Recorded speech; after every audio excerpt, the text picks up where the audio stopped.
Hi everyone, Chirag this side and hope you all are doing well. तो आज के इस वीडियो में मैं डिस्कस करूंगा मेरा interview experience for IIM Sambalpur.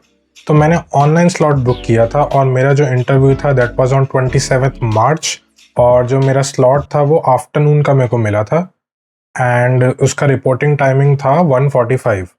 तो क्योंकि ये ऑनलाइन इंटरव्यू था तो हमें कुछ दिन पहले ही एक जूम लिंक आ गया था अपनी मेल पर, जिसमें हमारा पैनल, हमारा सीक्वेंस नंबर सब मेंशन था।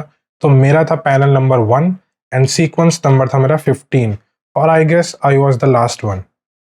तो MDI में भी मैं लास्ट था और इसमें भी लास्ट हूँ मैं, मतलब सारे इंटरव्यूज़ में लगभग मेरा लास्ट में नाम आता है। खैर एनीवेज, तो मैं वेट कर रहा था 1:45 से, और मेरी बारी जो आई थी that was around I believe 4 बजे मेरी बारी आई थी। तो तब तक मैं वेटिंग रूम में ही बैठा था। तो जैसे जैसे लोगों का इंटरव्यू हो रहा था, अपनी एक चैट विंडो थी अपनी, उसमें जूम कॉल के जो वेटिंग रूम है उसके चैट विंडो थी, उसमें जो अपने प्रोफेसर्स थे जो इंटरव्यूज ले रहे थे वो मेंशन कर रहे थे कि अगली बारी किसकी है and be ready for the interview. इस तरह से चैट विंडो में सब मेंशन था, तो हमें पता लग रहा था कि ओके अगली बारी हमारी है, तो so that we can be prepared and be ready at that time. तो जैसे ही मेरी बारी आई मैं अंदर घुसा and let me share my experience with you now.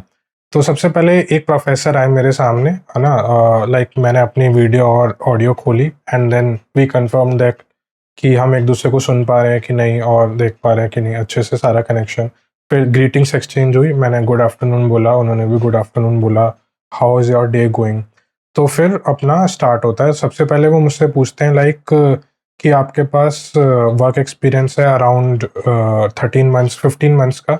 तो मैंने कहा कि हाँ, अब एक्चुअली मैं करंटली वर्किंग हूँ, तो मेरा जो है वो अभी 1.5 ईयर का वर्क एक्सपीरियंस पूरा हो गया है। तो he was like okay yes, तो tell us about your organisation. तो मैंने अपना बताया कि मेरी जो कंपनी है वो क्या करती है और वो किसकी सब्सिडरी कंपनी है। तो बेसिकली सारा क्या क्या डिपार्टमेंट्स है और किस तरह से काम होता है वो सब मैंने उनको अच्छे से एक्सप्लेन कर दिया। ओके, फिर उन्होंने मुझसे पूछा कि आपकी क्या रिस्पॉन्सिबिलिटीज़ एंड आप कैसे काम करते हो। तो मैंने बताया कि मैं फुल स्टैक डेवलपर हूँ और ऐसे-ऐसे मैं काम करता हूँ। तो उन्होंने कहा क्योंकि आप डेवलपमेंट वाली टीम में हो तो वहाँ पे डिफरेंट मेथोडोलॉजी होती है, जैसे एक वाटरफॉल मॉडल होता है, एक वी शेप मॉडल होता है, तो उन दोनों में डिफरेंस क्या है? तो मैंने उनको बताया वाटरफॉल मॉडल और वी शेप जो मॉडल है उसके बीच में क्या डिफरेंस है। बेसिकली वी शेप में अपना टेस्टिंग और डेवलपमेंट पैरेलल ही चलता है, और वाटरफॉल में एक बार डेवलपमेंट पूरा होता है फिर ही टेस्टिंग चालू होता है। तो वाटरफॉल पुराना है, अब हम वी शेप मॉडल या एजाइल मॉडल ये सब हम यूज़ करते हैं। तो फिर उन्होंने पूछा कि वो एजाइल मेथोडोलॉजी क्या होती है, तो मैंने बताया कि किस तरह से स्प्रिंट्स में काम होता है, एक बड़े टास्क को छोटे-छोटे चंक्स में डिस्ट्रीब्यूट करा जाता है और फेजेस में रिलीज़ होता है। तो इस तरह के पूरी टेक्निकल डिस्कशन हमारी चली। तो पैनलिस्ट 1 का बस इतना ही था। उसके बाद पैनलिस्ट 2 आ गए थे, तो अब पैनलिस्ट 1 चले गए। तो पैनलिस्ट 2 वहाँ पे उन्होंने सबसे पहले मुझसे पूछा, लाइक उनके पास ना एक्चुअली हमारी सारी मार्कशीट्स और सब होता है क्योंकि हमने वो अपलोड करा होता है इंटरव्यू से पहले। तो उन्होंने मुझसे पूछा कि लाइक आपने अपने जो कॉलेज है उसके अंदर जापानीज़ के कोर्सेज़ कर रखे हैं, तो उसके बारे में थोड़ा बताओ।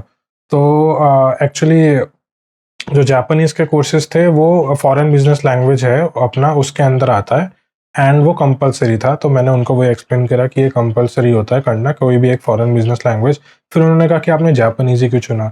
तो मैंने बताया कि मैं टेक बैकग्राउंड का हूँ, तो वहाँ पे टेक कंपनीज़ जापानीज़ के भी आते हैं and all such things I told him. तो ही वाज़ लाइक ओके। तो उन्होंने फिर मुझसे पूछा कि आपको जापानीज़ कल्चर और ट्रेडिशन के बारे में पता है तो थोड़ा बताओ। तो इसका मुझे ज़्यादा आइडिया नहीं था, बहुत बेसिक चीज़ें पता थी, जैसे वहाँ पे टी सेरेमनी होती है, ओरिगामी से आर्ट बनता है, 2-4 चीज़ें मैंने बोली। उसके बाद मेरे को ज़्यादा आइडिया नहीं था, तो मैंने बोला अभी मुझे बस इतना ही पता है। तो उन्होंने कहा ओके फाइन, ठीक है। उसके बाद उन्होंने मुझसे पूछा लाइक केओस वेस्ट एशिया में जो भी हो रहा है वॉर का, तो पहले तो वो क्या हो रहा है?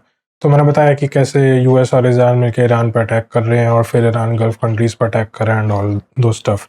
फिर उन्होंने कहा कि how will it impact India, और इंडिया अभी कुछ कर भी रहा है, लाइक वो इंडिया न्यूट्रल है, तो what is your take? So India is right और रॉन्ग? तो इस तरह से उन्होंने मुझसे पूछा क्वेश्चन।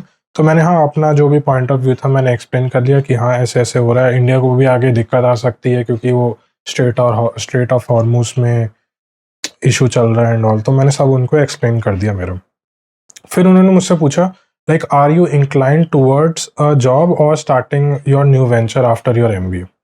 लाइक तो मैंने उनको बोला कि स्टार्टिंग में तो मैं जॉब करना चाहता हूँ और मैं प्रोडक्ट मैनेजमेंट के रोल में जाना चाहता हूँ, मैं एक टीम को लीड करना चाहता हूँ ताकि मैं समझ सकूँ कि कैसे काम होता है। उसके बाद फ्यूचर में लॉन्ग टर्म गोल में मुझे मे बी एक स्टार्टअप खोलना है, तो उसके लिए हम आगे काम कर सकते हैं। तो उन्होंने पूछा कि आपको किस फील्ड या किस इंडस्ट्री में जाना है बेसिकली, तो मैंने कहा कि अभी प्री डिसाइडेड नहीं है, मैं टेक्नोलॉजी बैकग्राउंड से आता हूँ, लेकिन मुझे और भी चीज़ें एक्सप्लोर करनी है जो मैं कॉलेज में जाके करूँगा। I will do several internships and try to figure out on which industry I would be better. तो फिर उन्होंने मुझसे पूछा कि लाइक आपके पास और कोई अदर कॉलेजेस की कॉल है, तो मैंने उनको सब बताया कि IIFT की है मेरे पास, MDI की है और कैप की है, और जितने भी मेरे पास कॉल्स थे मैंने सब बताया। फिर उन्होंने मुझसे पूछा कि जो IIFT का जो कॉल है उसमें आपको BA प्रोग्राम मिला है या IB? मैंने कहा मेरे को दोनों की कॉल आई क्योंकि मैंने दोनों फिल करे थे। फिर उन्होंने मुझसे पूछा लाइक इन सब के तो इंटरव्यूज़ हो गए होंगे ऑलरेडी? तो आई वाज़ लाइक यस, हो गए। तो that was all about it. So ज़्यादा उन्होंने मुझसे पूछा नहीं, तो उन्होंने उसके बाद कहा कि thank you, you may leave the meeting, और मैंने मीटिंग को लीव कर दिया। तो बहुत ही एक छोटा-सा इंटरव्यू था, आई गेस 12-13 मिनट्स का इंटरव्यू मेरा चला होगा मैक्स, और कुछ ज़्यादा ऐसा कुछ पूछा नहीं डीप में। तो मतलब जो भी क्वेश्चंस थे बहुत ही नॉर्मल से क्वेश्चंस थे जिनका मैंने आंसर दे दिया था। तो मेरे लिए तो ठीक गया इंटरव्यू, बाकी देखते हैं, पैनल पे डिपेंड करता है उनको मेरे आंसर्स कैसे लगे। और दोनों बहुत ही काम थे पैनल, और बहुत ही नॉर्मली क्वेश्चंस पूछ रहे थे, मतलब कोई भी ग्रिलिंग वगैरह इसमें नहीं थी। तो बहुत ही शॉर्ट इंटरव्यू था। और ये ऑनलाइन इंटरव्यू भी मैंने फर्स्ट टाइम दिया था, इससे पहले जितने भी मेरे इंटरव्यूज़ हुए हैं मैंने सारे ऑफलाइन दिए थे। तो एक नया एक्सपीरियंस भी था मेरे लिए कि ऑनलाइन इंटरव्यूज़ में क्या होता है और कैसे होता है। तो that was all about this video. I hope आपको अच्छी लगी होगी। अगर आपने मेरे बाकी इंटरव्यूज़ नहीं देखे तो उसका लिंक ऊपर आई बटन में आ रहा होगा, वरना मैंने नीचे डिस्क्रिप्शन बॉक्स में भी डाल रखा होगा। और इस वीडियो के लिए बस इतना ही। अब हम मिलते हैं अपनी अगली वीडियो में, तब तक के लिए गुड बाय।